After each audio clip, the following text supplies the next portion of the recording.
Cinema നടി ഗൗതമിയുടെ 25 കോടിയോളം രൂപ മൂല്യം വരുന്ന 46 ഏക്കർ സ്ഥലം തട്ടിയെടുത്ത സംഭവത്തിലെ പ്രതികളെ തമിഴ്നാട് പോലീസ് കുന്നംകുളത്ത് നിന്നും പിടികൂടി.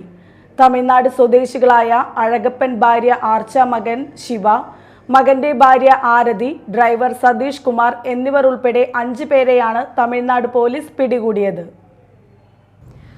തമിഴ്നാട് ഡിവൈഎസ്പി ജോൺ വിറ്ററിന്റെ നേതൃത്വത്തിലുള്ള 10 അംഗ പോലീസ് സംഘമാണ് പ്രതികളെ പിടികൂടിയത്.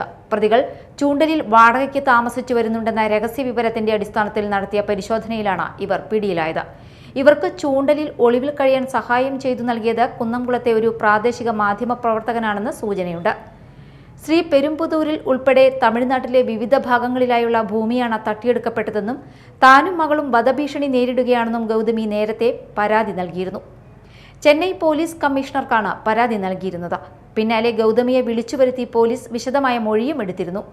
തന്റെ മോശം ആരോഗ്യസ്ഥിതിയും മകളുടെ പഠനം ഉൾപ്പെടെയുള്ള ചെലവുകളും മുന്നിൽ കണ്ടാണ് സ്ഥലം വിൽക്കാനുള്ള തീരുമാനത്തിൽ എത്തിയതെന്ന് ഗൗതമി പറഞ്ഞിരുന്നു. 46 ഏക്കർ വരുന്ന സ്ഥലം വിറ്റുതരാമെന്ന് അറിയിച്ച് അഴകപ്പൻ എന്ന കെട്ടിട നിർമ്മാതാവും ഭാര്യയും സമീപിച്ചതെന്ന് ഗൗതമി പരാതിയിൽ പറഞ്ഞിരുന്നു. വിശ്വസനീയതയോടെ പെരുമാറിയിരുന്ന അവർക്ക് താൻ പവർ ഓഫ് അറ്റോർണി നൽകുകയായിരുന്നുവെന്നും എന്നാൽ വ്യാജരേഖകളും തന്റെ ഒപ്പും ഉപയോഗിച്ചാണ് 25 കോടിയോളം രൂപയുടെ സ്വത്തുക്കൾ തട്ടിയതെന്നും ഗൗതമി പരാതിയിൽ ആരോപിച്ചിരുന്നു. വിഷയത്തിൽ പിന്തുണ ലഭിക്കാത്തതിനാൽ 20 വർഷമായി അംഗമായ BJP-യിൽ നിന്നും താൻ രാജിവെച്ചതായും ഗൗതമി അറിയിച്ചിരുന്നു. Media time, Thrissur.